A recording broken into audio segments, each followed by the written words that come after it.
오늘 우리에게 주시는 하나님의 말씀은 디모데후서 3장 1절에서 5절 말씀입니다.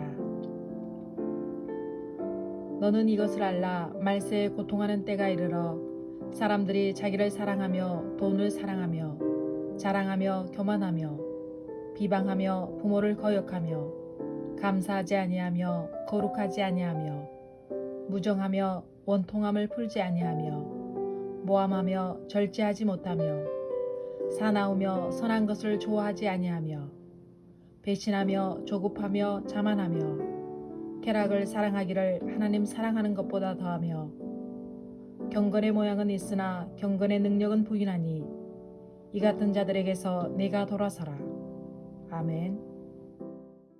할렐루야.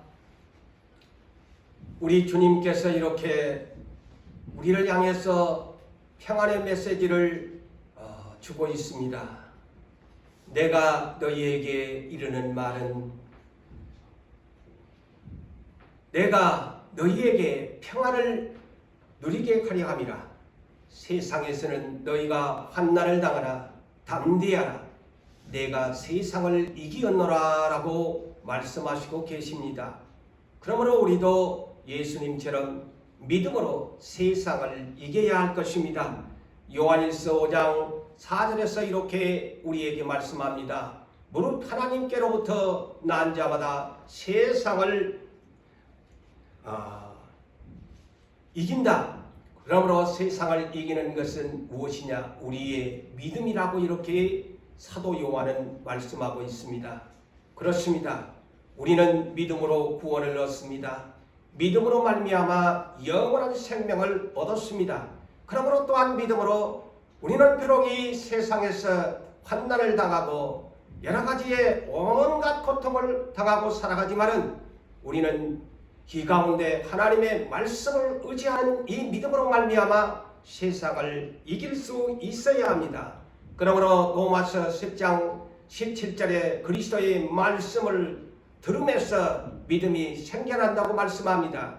사랑하는 성도 여러분, 믿음이 충만해져야 합니다. 세상을 이기려면 믿음이 내 안에 충만하게 넘쳐나야 세상을 이길 수가 있습니다. 그러므로 오늘 하나님 나라의 거룩한 생명의 양식, 믿음이 생기게 하는 그리스도의 말씀은 말세에 고통하는 때가 이르고 있다는 제목으로 말씀을 전하려고 합니다. 지난주일 제가 설교 제목이 말세 시대의 성경 정보를 알고 살자에 이어서 같은 본문을 가지고서 제목만 바꾸어서 같은 내용의 말씀으로 은혜를 나누고자 이 한 시간을 여러분들과 같이 하고자 합니다. 왜 말세 시대에 성경 정보를 알고 살아야 합니까? 고통하는 때에 우리가 이르렀고 또한 고통하는 때에 지금 우리가 살고 있기 때문입니다. 고통하는 때라는 것은 우리 쉬운 얘기로 고통받는 것, 우리의 삶이 너무 살기가 힘들어진다는 것입니다. 사람과 사람 사이에 모든 관계가 힘들어진다는 것입니다. 괴롭다는 것입니다. 이런 뜻으로 우리가 생각하면서 비록 우리가 사람과 사람 사이의 인간의 관계, 조직의 사이에서, 공동체의 사이에서 우리가 살아가고 있지만은 말세가 되어지면은 사랑이 식어져 가고 있기 때문에 괴로워집니다. 사람과 사람의 만남도 괴로워지고 모두가 사랑하는 사람도 있지만은 날이 갈수록 인성의 타락이 오기 때문에 괴로워진다는 것입니다. 그러므로 오늘 본문에서 너희는 이것을 알라고 말씀합니다. 세상에 알아야 할 정보들이 많지만은 우리 예수 믿는 여러분들이요, 여러분들이 알아야 할 하나님 나라의 정보를 알아야지요. 이는 성경에 이미 여러분들이 가지고 있는 성경의 선물 속에 기록되어 있습니다. 그러므로 여러분은 이것을 알고 이것에 느끼면서 이것을 대비하면서 이것을 준비하면서 이 시대를 고통의 시대 속에서 그를 대체하면서 살아갈 수 있는 능력이 여러분들에게 있어야 그 사람이 시간을 아끼고 허비하지 않고 주님의 뜻을 따라서 살아갈 수 있는 것입니다. 바로 이 고통하는 때라는 것은 다시 말하면 모든 사람들의 마음이 부패하게 된다는 것입니다. 그리고 신성한 성품을 가진 우리 그리스도의 사람들마저도 그 성품이 타락의 성품으로 바뀌어 간다는 것입니다. 사랑하는 성도 여러분, 창세기 1장 26절을 보게 되어지면은 우리 하나님께서 이렇게 말씀을 하셨어요. 우리의 형상을 따라, 우리의 형상을 따라. 이 형상이 뭘까요? 하나님의 속성입니다. 이 하나님의 형상을 따라 우리의 모양대로 우리가 사람을 만들자 이렇게 하셔서 하나님께서 자기의 형상 곧 하나님의 속성을 닮은 그러한 남자와 여자를 창조하시기를 원하셨습니다. 그래서 창세기 2장 7절에 보면 여호와 하나님께서 땅의 흙으로 사람을 지으시고 생기를 그 코에 불어 넣으시니 사람이 생명이 된지라 그렇게 기록하고 있습니다. 사람의 육체의 겉사람 흙과 그 안에 영혼에 가지는 살아 움직이는 육체와 영혼을 가지는 사람. 그런데 중요한 것이 그 코에 생기를 불어넣었다는 것이 중요합니다. 곧 그 생기는 뭘까요? 오늘날 그는 하나님의 자녀들에게 부어주시는 성령을 말하는 것입니다. 성령의 바람을 그 코에 생기를 불어넣어 주셨던 것입니다. 그런데 이것이 오늘날 성령이 자꾸만 소멸되어지고 그래서 성령의 충만함을 받아라, 성령의 충만함을 받아라. 오늘날도 신약시대에도 그것을 강조하는 이유가 그것입니다. 성령의 생기를 불어넣어서 그 성령의 생기와 함께 힘있는 에너지를 가지는 그러한 능력의 사람들이 되기를 하나님은 원하는 것입니다. 어느 날 에스겔 선지자에게 환상 중에 하나님이 만나주셨습니다. 그는 성령의 임재를 하면서 어떤 환상을 보았느냐. 하나님께서 에스겔아 인자야, 지금 저 에스겔 골짜기에 생기가 없는 마른 뼈들을 네가 보고 있느냐. 예, 그렇습니다. 저희 살아날 수 있겠느냐. 예, 하나님은 가실 수 있으십니다. 그러자 하나님께서는 생기가 없는 그 마른 뼈들을 향해서 생기가 그들에게 들어가게 하나님이 하시니까 곧 살아나서 일어나서 큰 군대가 되어 모습을 환상 중에 보게 된 것입니다. 바로 생기 없는 온 이스라엘 족속, 성령의 생기를 여호와께서 그들에게 불어넣으시니까 큰 군대의 힘을 가진 성령의 바람의 군대가 된 것을 에스겔 선지자가 그것을 보게 된 것입니다. 그렇다면 이 에스겔 선지자가 보았던 이 환상이 초대교회를 여러분 연상해 봐야 합니다. 수많은 이스라엘 백성이 예수님의 사역 중에 표적과 기사를 보았습니다. 선택한 제자들도 예수님과 함께 하겠다고 얼마나 호언장담을 했습니까? 그렇지만은 그들은 십자가 앞에서 예수님을 떠나고 말았습니다. 예수님을 부인하고 말았습니다. 이럴 때 부활하신 예수님은 제자들에게 나타나서 뭐라고 하십니까? 너희는 예루살렘을 떠나지 말고 아버지가 약속한 성령의 세례를 받으라. 그리하면 너희가 성령의 권능의 힘을 받아서 나를 증언하는 자들이 될 것이다. 그래서 그들이 열흘 동안 간절하게 우리 예수님의 이 분부하신 말씀을 붙잡고 기도하였더니만 과연 그들은 마른 뼈 같은 생기 없는 그들은 놀라운 성령의 바람을 체험하게 되어집니다. 이런 사도행전 2장 2절에서 4절에 있는 말씀을 보게 되어지면 호련히 하늘로부터 급하고 강한 바람 소리 같은 것이 있어서 그 마가 요한의 다락방에 온 집에 가득하면서 마치 불의 쇠가 갈라지는 것 같은 것들이 그들 눈으로 시각적으로도 보이면서 하나씩 120사람들에게 성령의 임재가 임하면서 다 성령의 충만함을 받으면서 각종 방언을 말하기를 시작했다. 그들이 받았던 방언의 은사는 오늘날 알아듣지 못하는 그러한 은사가 아니었습니다. 글로벌 시대에 맞는 대인 방언을 받게 된 것입니다. 세계적인 언어를 각 지역에 흩어져 있는 유대인들이 살고 있는 그 지역의 언어를 말하기를 시작했다고 했습니다. 그것이 성령의 글로벌 시대의 문을 여는 성령의 바람이었습니다.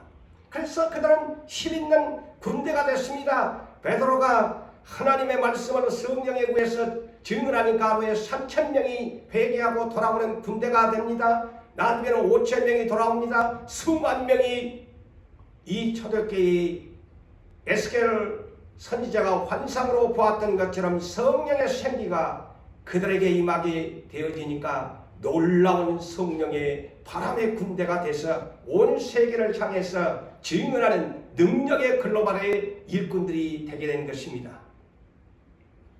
그래서 요한복음 20장 22절에도 마가 요한의 다락방에 부활하신 예수님이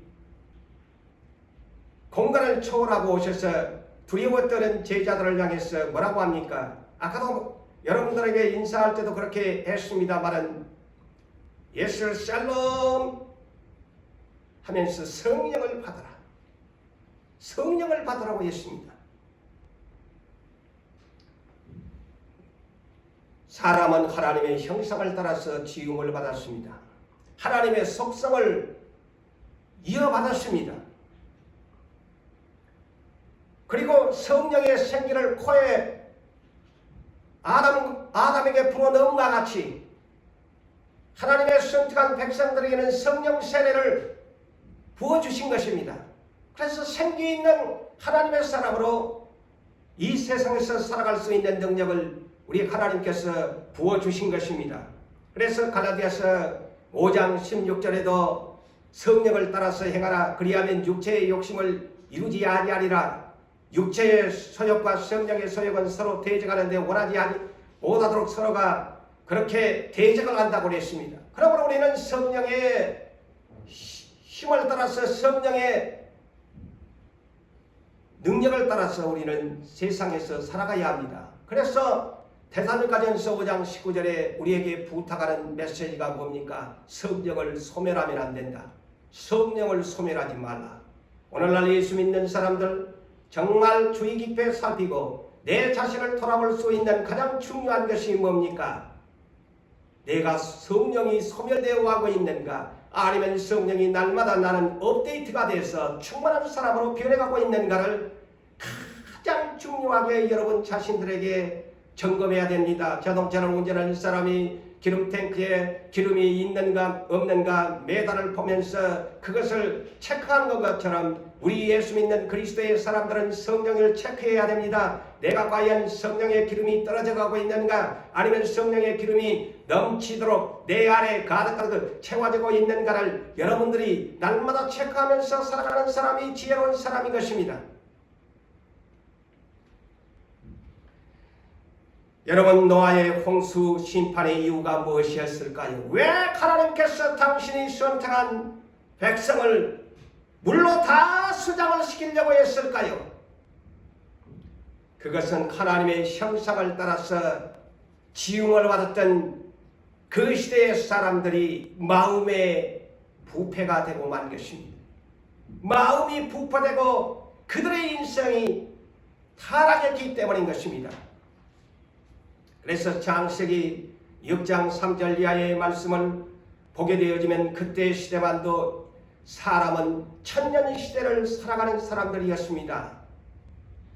아마 아담이 죄를 지었지 아니하면 천년이 아니라 몇천 년도 아니 영원히 사는 그러한 생명나무의 열매를 내는 동산에 주어서 먹어서 죽지 아니하는 사람으로 살아가게 하나님이 축복해 주었음에도 불구하고 하나님의 법을 그들이 불순종함으로 사망이 왕노릇하게 된 것입니다.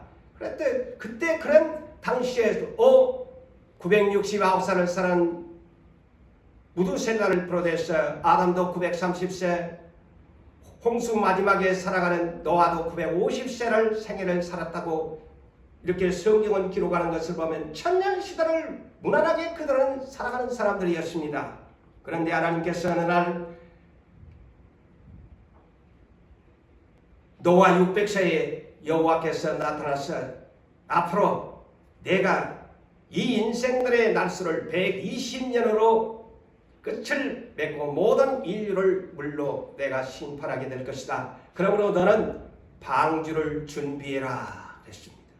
120년 후에는 모두 다 물로 수장되게 될 것이다. 여호와께서 왜 이런 결정을 내리셨는가? 여호와께서 사람의 죄악이 세상에 가득함과 사람의 마음으로 생각하는 모든 계획이 사람이 생각하는 모든 계획이 항상 악할 뿐임을 아시고 땅 위에 사람 지으셨음을 간탄하사 마음에 근심하시고 여호와께서 말씀하시기를 내가 창조한 사람을 내가 지면에서 다 쓸어 버리겠다 이렇게 말씀하셨습니다. 여러분, 하나님이 선택한 이스라엘 12지파, 그 중에서도 유다지파, 남쪽 유다에 있는 이 유다지파를 가장 하나님이 사랑하셨습니다. 왜? 아브라함의 계보에 따라서 그 유다를 통해서 이스라엘의 그리스도 메시아가 오시는 그런 지파였기 때문에 남쪽 유다를 이스라엘 지파 가운데서도 가장 사랑하셨습니다. 그런데도 불구하고 사랑했던 그들은 에레미야 17장 1절 이하에 있는 말씀을 보게 되어지면 그들의 유다의 죄와 벌은 어느 정도였느냐?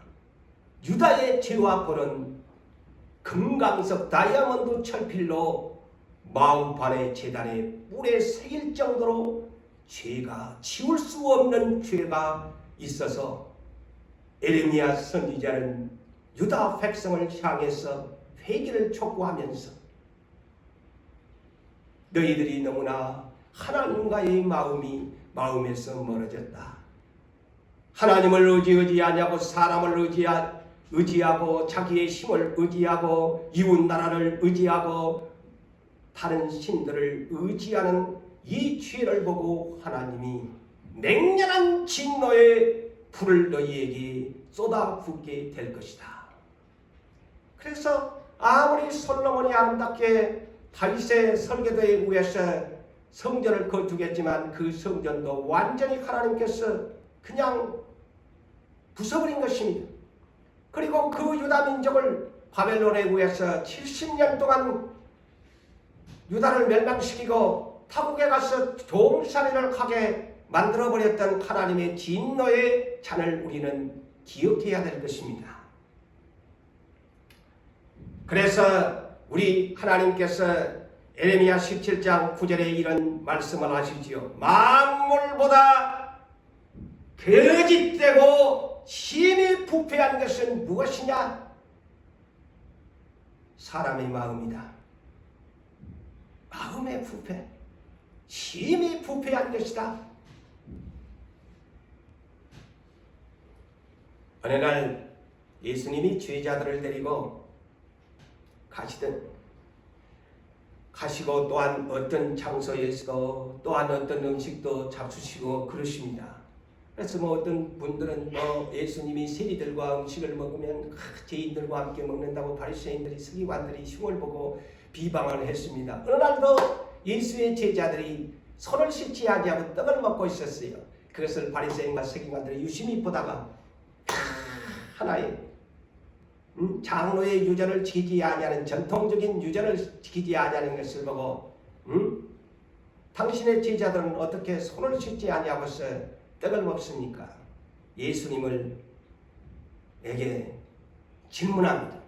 그럴 때 주님이 뭐라고 했을까요? 입으로 들어가는 것이 더러운 것이 아니고 마음에서 나오는 것이 사람을 더럽게 한다.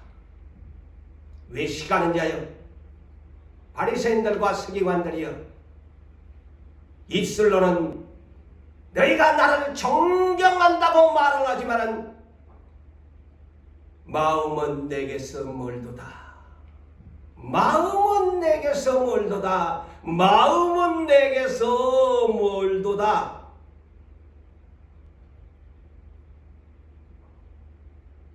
저 역시나 여러분들도 오늘날 손 씻은 것 또한 이 코로나 때문에 얼마나 우리가 이 손 소독에 대하여 집중적인 국가에서도 계속 또 여러분 자신들도 그렇게 살아갑니다. 그러나 정작 하나님 앞에서 내 마음을 씻기 위해서 얼마나 정말 우리가 노력하고 있는가가 대단히 중요한 것 아니겠습니까? 우리는 하나님의 형상을 따라 살아가야 합니다. 왜 하나님께서 형상을 따라 살아가라고 할까요? 형상을 따라서 우리 하나님이 사람을 지으셨기 때문입니다. 곧 예수 그리스도의 마음을 품어야 합니다. 빌립보서 2장 5절 이하에서 그리스도의 예수의 마음을 품으라고 말씀합니다. 어떤 마음일까요? 온유와 겸손의 마음을 품어야 합니다. 그분은 하나님과 동등됨을 취할 것으로 여기지 아니하시고 자기를 비워서 종의 형체를 가지시고 사람의 모양으로 자기를 낮추시고 죽기까지 복종하셨으니 십자가의 곧 죽으심이라고 하는 이 온유와 겸손의 순종을 우리 마음속에 항상 그것이 하나님의 형상을 따라 속성을 닮은 그리스도의 마음을 품은 사람이라고 생각을 합니다.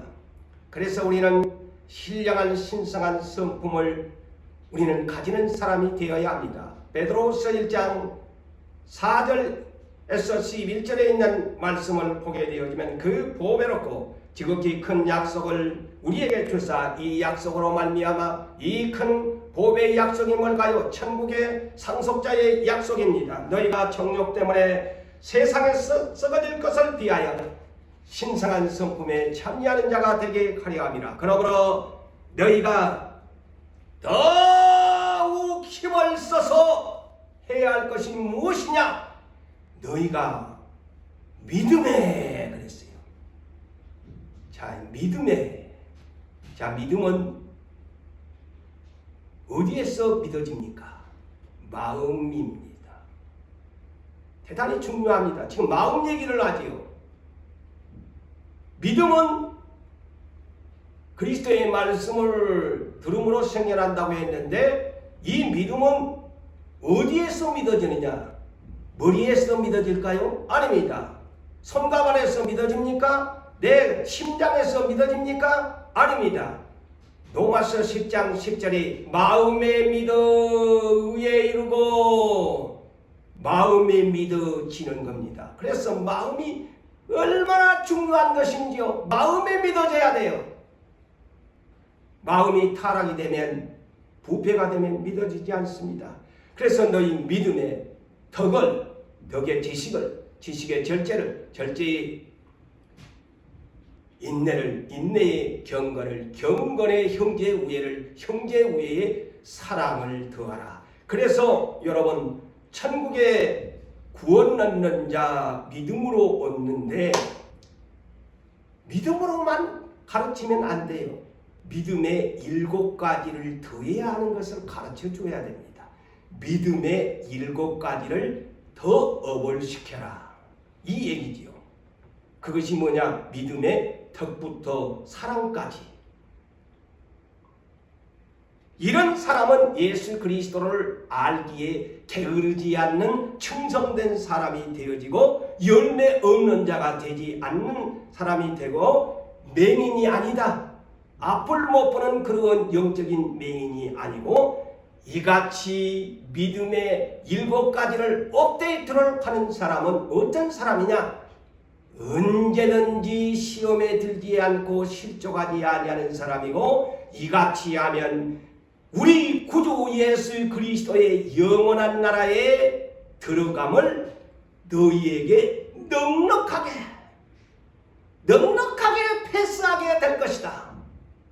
보세요. 그래서 오늘날 믿음으로 예수를 구원을 얻습니다 하면은 믿음의 7가지를 더해주는 이 공식을 업데이트를 모두가 목사님들이 교사들이 가르쳐 줘야 돼요. 그래야 시험에 들지 않고 넘어가지 않고 넉넉하게 천국에 패스하다.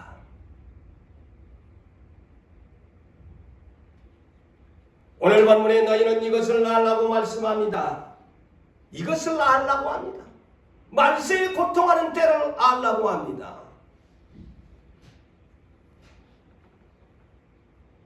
아까도 얘기했습니다마는 노아 시대에 하나님께서 창세기 6장 3절에 나의 영 성령이 이제는 이 육체 속에 있는 성령을 다 내가 소멸해버릴 것이다. 내가 영원히 떠나버릴 것이다. 생기를 그들에게서 빼버릴 것이다. 왜? 항상 그들은 죄악이 가득하고 항상 생각하는 마음의 생각이 악할 뿐임을 아시고 나서 내가 성령을, 육체를 가진 저들 안에 있는 성령을 내가 거두어 버릴 것이다. 제가 재차 얘기합니다. 신약성경 데살로니가전서 5장 19절에 성령을 소멸하지 말라고 합니다. 구약시대나 지금 시대나 노아 시대나 죄 짓는 사람에게는 성령이 바람 빠지듯 타이야에 바람 빠지듯 언제 나간지 모르게 빠져나갑니다. 사울이 범죄할 때 악신이 들어와 성령은 빠져나가고 말았습니다. 사탄이 지배하는 사람이 되고 맙니다.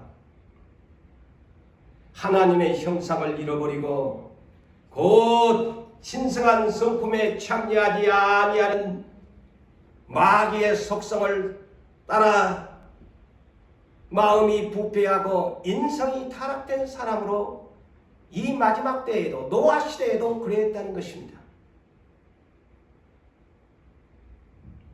말세에 고통하는 때 제가 지난주에 8가지를 소개했어요. 사람들이 가장 먼저 자기를 사랑한다. 보십시오. 이기주의입니다. 자기만을 위해서 사람이 살아간다는 거예요. 그 다음에 돈이냐 하나님이냐, 그러니까 두 번째는 돈을 사랑해. 하나님이냐 하나님의 일을 위해서 말을 할 때 네 개인적인 돈이 더 우선이냐 하나님의 일에 의해서 우선이냐면 믿음이 따라주지 아니하면 돈을 선택할 수밖에 없는 말세 시대입니다. 그러면서 거룩하지 아니하면까지 사람들이 이 성품의 타락적인 8가지를 제가 지난주에 소개했습니다. 오늘은 9개로부터 마지막 19개까지를 생각해 보려고 합니다. 사람들이 말세에 왜 고통스럽느냐? 무정해진다고 했습니다. 무정해진다는 것은 따뜻한 정이 없고 쌀쌀 맞다는 겁니다. 사람들이 쌀쌀 맞다. 냉랭한 사람, 노복 같은 사람. 노복은 감정이 없잖아요. 노복 같은 그런 기계적인 그런 시대에 말세에 고통하는 때에 사람이 그렇게 마음이 무정해진대요. 그래서 마태복음 24장 12절에 예수님이 불법이 성하면서 많은 사람이 사랑에 식어질 것이다. 그래서 제가 영어 번역 grow cold, 냉랭한 인간이 된다. 무정한 인간입니다. 그 다음에는 사람들이 원통함을 풀지 아니한다고 합니다. 원통함을 풀지 아니한다. 원한을 풀지 않는다. 인간관계의 회복을 원치 않는다는 것입니다. 너는 평생에 니나 나는 원수대. 너하고 얘기하지 말자. 대화하지 말자. 만나지 말자.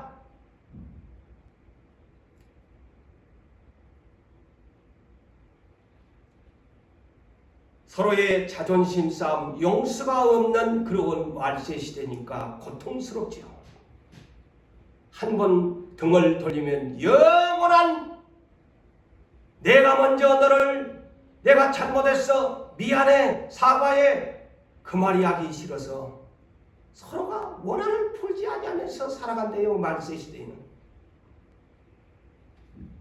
우리 예수 믿는 사람들이여, 왜 예수를 믿으십니까? 예수님은 왜 십자가를 지셨나요? 하나님과 우리 사이에 원수의 관계인데 그분은 사랑의 브릿지 역할을 해주었습니다. 사랑의 교차로, 사랑의 다리가, 화목의 다리가, 십자가의 다리가 예수가 되어주셨는데 우리 예수 믿는 사람이 원한을 풀지 아니하고 살아간다면 그분은 예수를 헛 믿음인 것입니다. 용서가 없다면 헛되게 예수를 믿는 사람에 불과합니다. 마태복음 5장 22절에서 24절에 보면은 우리는 다 예배를 드립니다. 그런데 예배 드리는 사람이 한 가지 주의해야 될 것이 뭐냐? 예물을 드립니다. 예물을 드리다가 형제에게 원망 들을 만한 것이 생각나거든 네가 하나님 앞에 감사의 예물을, 어떤 예물을, 11조의 건물을, 어떤 건축 건물을 드리든 간에 그것을 제단 앞에 내려놓고 먼저 너 형제에게 먼저 찾아가서 화해를 한 후에 그 후에 예물을 다시 내 앞에 드리도록 하라.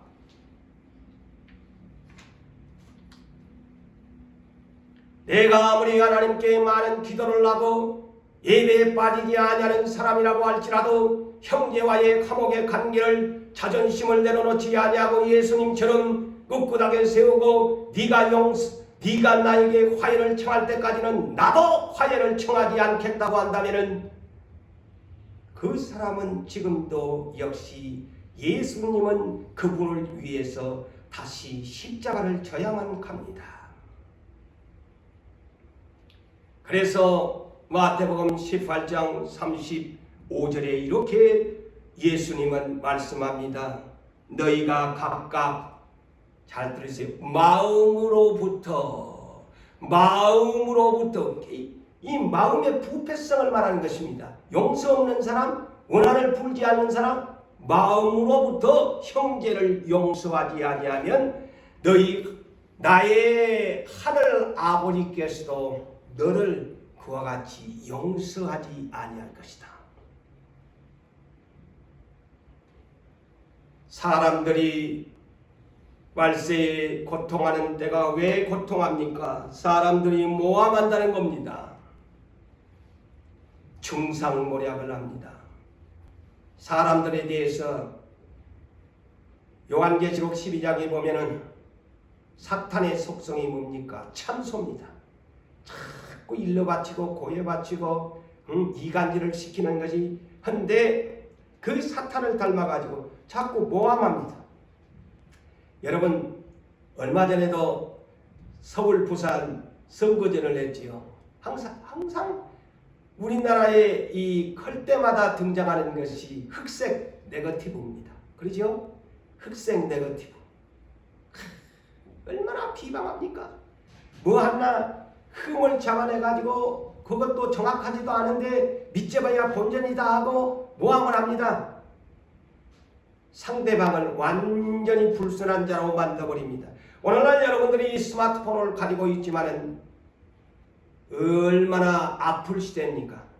그 연예인들도 그 아플 때문에 우울해지고 자살을 하는 연예인들도 있었지 않습니까?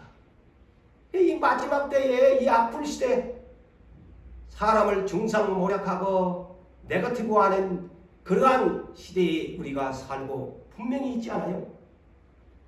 그 다음에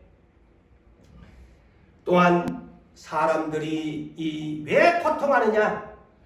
절제하지를 못하기 때문이다 그랬어요. 절제하지를 못한다. 여러분 성령의 열매 가운데서도 마지막이 절제의 열매입니다. 신성한 성품에 참여하는 그런 하나님의 성품을 닮은 사람도 지식을 네가 예수를 아는 지식이 있다면 너는 절제를 해야 된다. 그렇죠. 고린도전서 9장 25절에서 27절에도 사도 바울의 이 고백을 잘 들으셔야 합니다. 그 유명한 사도 바울이 뭐라고 하느냐? 이기기를 다투는 자마다 모든 일에 절제하라니. 셀프 컨트롤. 자기 자신이 셀프 컨트롤을 할 수 있어야 된다. 그래서 나는 내 몸을 처복종하게 한다. 왜냐? 내가 남에게 복음을 전파한 후에 내가 내 자신을 셀프 컨트롤 하지 못하면 내 몸을 쳐서 복종하지 못하게 하면은 내가 아무리 좋은 일을 했어도 복음을 전파하는 일을 했어도 도리어 내가 버림을 받을까 두려워함이라. 그래서 바울은 고린도전서 15장 31절에 날마다 나는 죽노라 그랬습니다. 나는 매일 죽노라. 참 의미심장한 내용이죠. 나도 날마다 죽어야 되고 여러분들도 날마다 죽어야 삽니다. 이 죽는다는 것은 영적으로 죽는다는 거예요. 예수 십자가에 못 박아 버려야 된다는 겁니다. 그래서 갈라디아서 5장 24절에 그리스도의 예수의 사람들은, 다시 말씀을 할까요? 세상 사람이 아닙니다. 그리스도 예수의 사람들은 육체와 그 정욕과 탐심을 십자가에 못 박았느니라. 그래서 날마다 죽어야 된다는, 날마다 십자가에 못 박아 죽어야 된다는 거죠. 여러분이 운전하고 있죠. 자동차. 한낱 페달을 밟는 자전거도 브레이크가 있습니다. 이 브레이크가 없다면 사고가 납니다. 자전차 페달을 밟아도 싱싱 잘 나갈 때 갑자기 어떤 돌발 사태가 발생하면 자전차의 브레이크를 눌러야 됩니다. 그래야 멈출 수 있습니다. 이 스톱, 멈추. 바로 이 절제라는 것은 바로 셀프 컨트롤, 이런 절제의 능력이 있어야 되는데 마지막 이 말세에는 그런 것이 없다는 거예요. 그 다음에 사람들이 사나워진대요. 자, 어제 뉴스 봤죠. 한 아파트에 사는데 20대 청년이 70대 할아버지가, 노인이 자기 좀 쳐다본다고 세상말로 뒤지게 두드러 패가지고 완전히 그냥 중상을 입혀놨어요. 이렇게 세상이 말세입니다. 좀 쳐다봤다. 짐승 같은 시대가 된다는 거예요. 그래서 마지막 예수님이 올 때 하면 짐승이, 그래서 짐승 시대가 오는 겁니다. 사나워진다. 짐승 같은 그런 인성을 가지게 된다는 거예요. 난폭해지고 폭력스럽고 온유해지지를 않아 사납고 거칠어진다는 겁니다. 그리고 또한 선을 좋아하지 않는데요. 사람들이 선을 좋아하지 않는다. 올바른 도덕적인 삶을 원치 않는다는 것. 비도덕적인 삶을 추구하는 것이 말세의 시대다. 좋은 일인 줄도 알면서도 오히려 선하게 사는 사람을 바보 멍청이라고 하는 시대가 말세 시대에 이르고 있습니다. 착하게 살면 안 돼. 너는 바보야. 악하게 살아야 지혜로운 사람이야. 그 세상에 흐르는 유입니다. 그 말세 시대의 인성의 타락입니다. 그래서 야고보서 4장 17절에도 사람이 선을 행할 줄 알고도 행하지 아니하면 죄니라 그랬어요. 우리 그리스도인은 선을 행할 줄 알잖아요. 하나님의 말씀을 듣고 있는. 그런데 알고도 행치 아니하면 죄니라. 사람들이 또한 배신을 한대요. 배신자여 사랑의 배신자여. 어떤 대중 가수가 그렇게 불렀죠. 그런데 말세 시대에는 서로가 서로를 믿을 수 없는 배신의 시대. 예수 끝까지 열두를 사랑했다고 성경은 소개합니다. 그런데 십자가까지 진을 위해서 져주는 그 사랑의 주님을 배신하는 가룟 유다를 보십시오. 자기를 사랑해주는 자를 배신합니다. 돌에 팔아넘깁니다. 밀고 합니다. 스파이가 됩니다.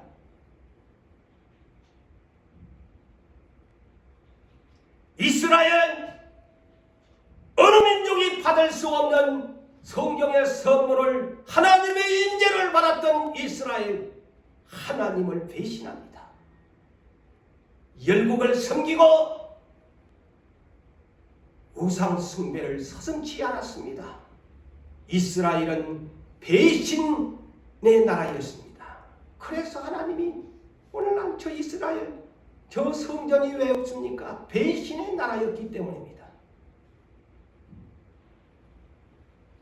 데살로니가후서 2장 3절을 볼까요?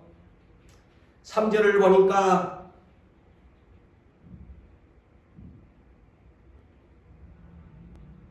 배신하는 그리스도인들이 마지막 때에는 나와야 되는 이 성경의 성취가 그대로 기록되어 있습니다.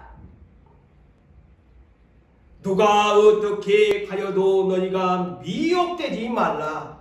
먼저 배교하는 일이 있어야 된다. 그 다음에 불법의 아들, 멸망의 아들 짐승이 등장하기까지는 주님의 멸망이 오지 않는다. 못 박아놨는데 주님이 오시기 전에 가장 먼저가 배교하는 일이 일어난다. 배교가 뭡니까? 예수를 떠납니다. 예수 믿는 사람이 교회를 떠나갑니다. 이것이 온다는 겁니다. 예? 그래서 마태복음 24장 12절에 거짓 그리스도가 많이 일어나고 거짓 선지자가 많이 일어나서 많은 사람을 미혹하리라는 말씀과 똑같은 말씀이에요. 이런 거짓된 자들에게 많은 그리스도인들이 미혹을 받아서 교회를 떠나가는 배교하는 일들이 일어나게 된다는 이 예언이 지금 이제 서서히 성취돼 가고 있습니다. 교회 붕의 시대는 오지 않습니다. 유럽을 보십시오. 교회를 떠나갑니다. 예수를 떠나갑니다. 대한민국도 붕의 세태기가 서서히 코로나로 오면서 세태기가 되면서 교회를 떠나가는 시대에 살고 있지 아니합니까? 사랑하는 성도 여러분, 하나님 사람들이 하나님보다도 쾌락을 더 사랑하는 말세 시대. 마지막 19번째는 경건의 모양만 있을 뿐 겉모양만 예수 믿는 척하지 속에는 마음이 부패한 애식적인 그런 신앙으로 이 마지막 때는 그렇게 될 것이다. 자, 예수님 초림 시대에도 마태복음 23장이 바로 그겁니다. 외식하는 바리새인과 서기관들이요 속에는 썩어 자빠졌고 겉모양만 사람에게 보이려고, 그래서 예수님이 그때 오신 것 아닙니까? 이 마지막 재림 시대에도 경건의 모양은 있는데 경건의 능력을 부인하는 그들에게서 너는 돌아서라. 뭘까요? 멀리하라. 거리두기를 해라. 그런 사람들하고 신앙생활하면 너도 똑같이 겉모양만 예수 믿는 척 입술로만 하나님 찬송하고 입술로만 주여 부르고, 근데 속에는 썩어 빠진 냄새가 나는 저 무덤 속에 회칠한 무덤 같은 외식하는 자밖에 네가 더 되니? 결론을 짓습니다. 오늘 본문은 말세시대에 성경의 정보를 알려주고 있습니다. 성경을 보셔야 합니다. 왜 보셔야 하느냐? 고통하는 때다. 사람이 살기 힘든 시대가 왔다. 왜 살기 힘들어지느냐? 19가지의 마음의 부패성, 인성의 타락 때문이다. 그래서 주님은 노아 시대 때에 그들의 타락처럼 이 예수님이 오실 이때도 이렇게 마음이 부패하였고 신성한 성품을 따라 살지 않고 하나님의 형상을 따라 살지 아니하고 마귀의 속성을 따라서 살기 때문에 우리 주님은 천사를 이끌고 공중에 오셔서 멸하시고 하나님이 원하는 택하신 백성만 모아서 공중에서 들림을 받게 하여 영원한 천국으로, 노아 시대의 홍수 심판처럼 이제는 유황불의 심판이 올 때가 되었으니 이것을 알고 준비하라, 대비하라는 오늘 본문을 여러분 잊지 마시고 이것을 적용시키면서 지혜로운 삶을 사시기를 주의 이름으로 축복합니다.